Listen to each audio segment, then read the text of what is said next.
There are moments that seem trivial when they happen, until you realize they were the beginning of everything. It was 5:37 p.m. on a foggy Thursday evening in Kyoto. The local trains screeched through the old city station, carrying their passengers away into the evening. Hana always waited for the 5:45 commuter train, platform 3.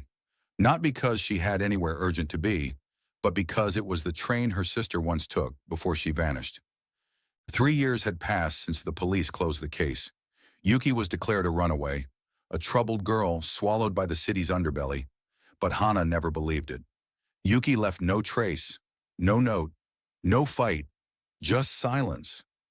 And that was why Hana returned every week, rain or shine, to the platform where Yuki was last seen. She waited, she watched, she hoped. That's when she saw him, a man in a dark blue coat standing exactly where Yuki used to stand, beside the vending machine that no longer worked. He looked out of place, not because of what he wore, but because of how still he was. Like he wasn't waiting for a train, like he was remembering something he never told anyone. When he turned, their eyes met. He nodded, then walked away, disappearing into the crowd. But something about him unsettled her. He had been holding Yuki's scarf. Hana chased after him, past the rush of people, down the stairwell, out into the street. But he was gone, just like that.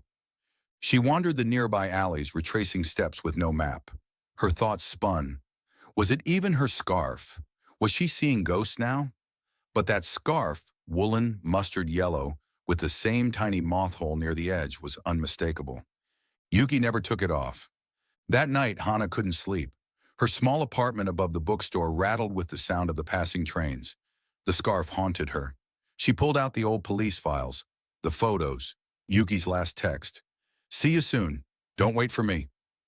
Hana waited anyway, and now she wasn't alone. The next day, Hana went to the station again. She waited at the vending machine, scanning every face. She skipped work, skipped meals. Days blurred. Then, on the 6th day, he returned. This time she didn't hesitate. She walked straight up to him. "Excuse me." He looked at her, no surprise, as if he had been expecting her. "I saw you holding a scarf." He didn't respond. "Where did you get it?" she asked, firmer now. "It was left behind," he said quietly, "on a train, years ago." "Do you remember the person who wore it?" He stared at her. Long, heavy. Some things are better forgotten. Then he turned to leave. "Wait," she called. "Her name was Yuki. She's my sister." That made him stop. He turned back slowly. "Yuki?" he repeated. He stepped forward and gently placed something in her hand. It was a train ticket. Not used, not torn, marked with a date. The same day Yuki disappeared. But it wasn't for Kyoto. It was for a place that didn't exist. "Minakawa," Hana whispered. The station name was faded, printed in smudged ink. She typed it into her phone. No results. She searched again. Different spelling, different kanji, nothing except one old blog post from 12 years ago. Minakawa, the town that was erased. Hana clicked the link. A single image loaded, a train platform swallowed by snow. The post claimed Minakawa was once a mining village in northern Japan, abandoned after a chemical spill. Official records listed the town as uninhabitable, then erased it from most maps. But the blogger claimed that trains still occasionally stop there, even though no route listed it. Only for those who remember. Hana packed her bag, charged her camera, and took the first bullet train north. She reached the rural outskirts of Aomori by nightfall. The cold bit through her coat. Locals hadn't heard of Minakawa, or pretended not to. When she showed them the ticket, they shook their heads and muttered about old ghosts and places best left alone.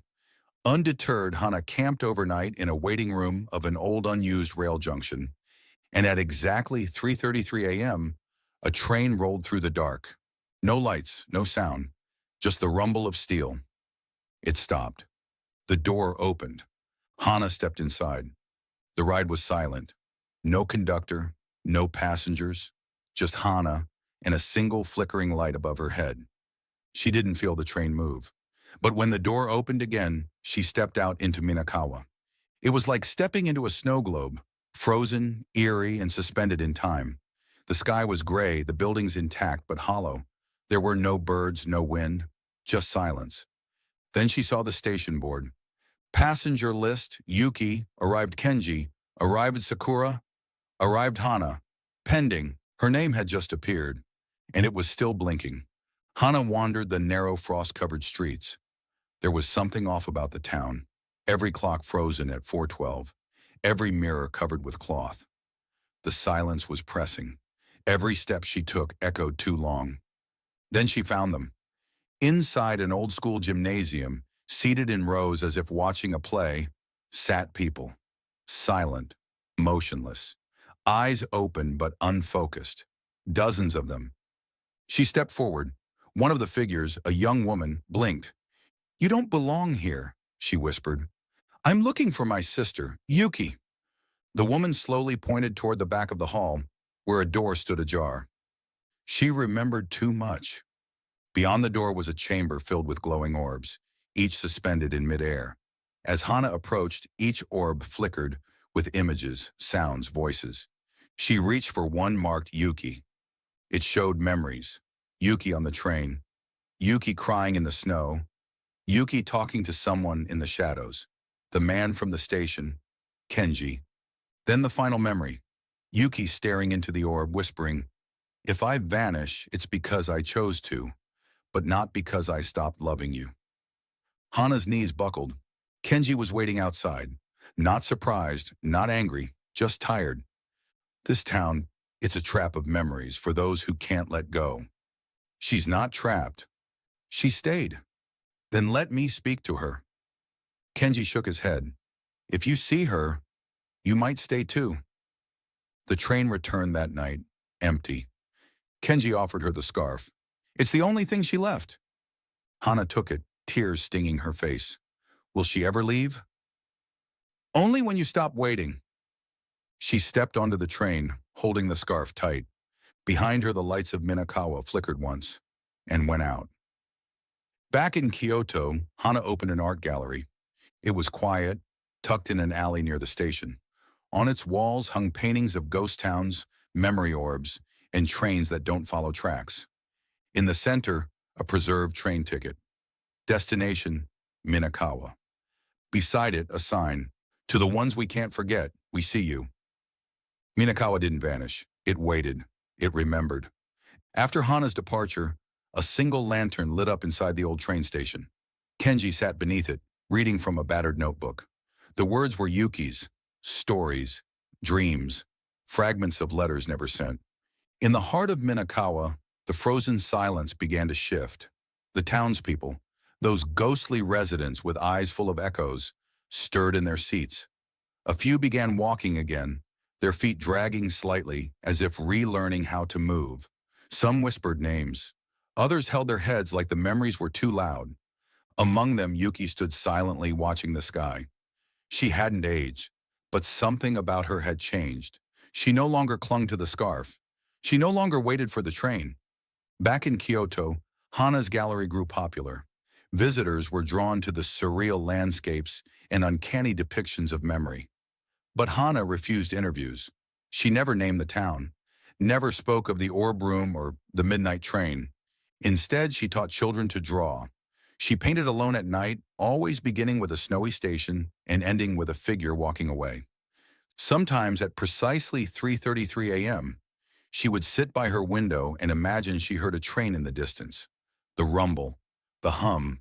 She never went back, but she never stopped remembering. One morning, nearly a year after her trip, Hana received a letter. No return address, no stamp, just her name. Inside, the handwriting was unmistakable. "Hana, I don't know how long I'll be here. Time doesn't behave the way it should. Some days feel like hours, others like decades. But I remember you, every detail, your laugh, the way you made up stories about clouds. Minakawa is not a prison, it's a mirror. And I stayed because I wasn't ready to face the world that forgot me. But your love pulled me back to the edge. If I ever step outside again, it will be because you never stopped looking. Thank you, Yuki." Hana folded the letter, tears falling silently. The gallery remained quiet that day. She sat in the center, eyes closed, feeling the weight of everything unsaid. A new girl appeared at Kyoto Station that winter. Akari, 17, alone. She spoke to no one, but her eyes scanned the platforms like she was reading a different script. Hana noticed her one evening, lingering by the vending machine.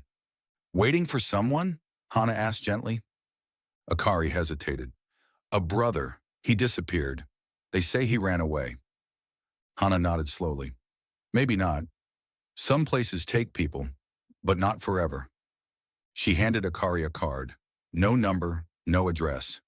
Just a symbol, a snowflake over a train track. Hold on to that, you'll know when to use it. Minakawa's station board blinked again. Akari, pending. Inside the gymnasium, the rows were thinner. More residents had left. Yuki walked through the streets now, head held higher. She smiled at Kenji when they passed. No words, just understanding. The memories in the orbs grew dimmer, not because they were fading, but because the people who held them were learning to let go. One night, Yuki stood at the edge of the platform. The train door opened. She didn't board it, but she stood a little closer. Some say that cities remember those who vanish, that echoes of lost souls linger in alleyways, in stairwells, on cold train platforms. Minakawa was never meant to be found on a map. It was a place that lived inside memory, too sharp to forget, too heavy to carry. And yet, thanks to Hana, its story was painted across the walls of a quiet gallery. Not everyone could see the truth in the brushstrokes, but some did. Those who had lost someone, those who waited, those who remembered.